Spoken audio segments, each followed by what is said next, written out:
Boris Johnson has fired back at Michel Barnier's fishing deal plan, after the chief Brussels negotiator offered £90 million for Europe to have access to British waters. Britain has rejected Michel Barnier's fisheries plan as not enough after Brussels offered £90 million in exchange for access to British waters.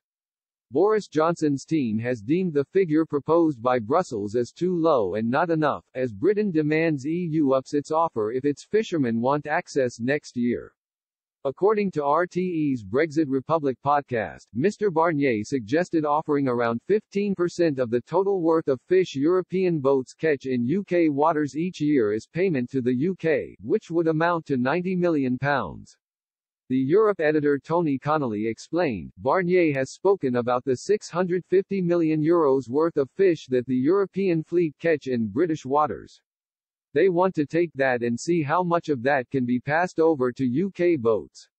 So what if the EU said you can get €100 million of that back as a package of value that you can get, showing this is the value we are getting out of Brexit in terms of the amount of fish we can get. The theory is that would give the UK a tangible gain on stock shares while allowing EU fleets to maintain a significant amount of access to UK waters and a significant share of fish quotas. He added, it is probably not enough if that's the way we're going, but that is the direction of travel in terms of reaching a deal. EU officials also acknowledge that this figure would be too low for London to accept. One official told RTE, if the wider negotiations are going well and there's a possibility of a deal there, then at some point somebody will say, okay, enough is enough, let's split the difference.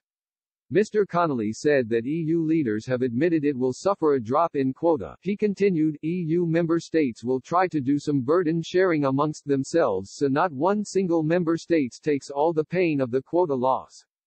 This comes as Brexit negotiations remain deadlocked after a call between Boris Johnson and Ursula von der Leyen. Both sides admitted that large differences remain ahead of a decisive week of talks.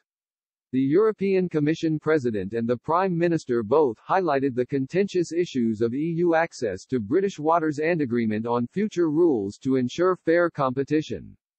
Both parties agreed negotiating teams would resume talks in London on Monday. The issue of fishing has become a major stumbling block in the talks. Earlier this week, French fishermen warned of possible blockades of British products at the port of Calais if no deal is agreed.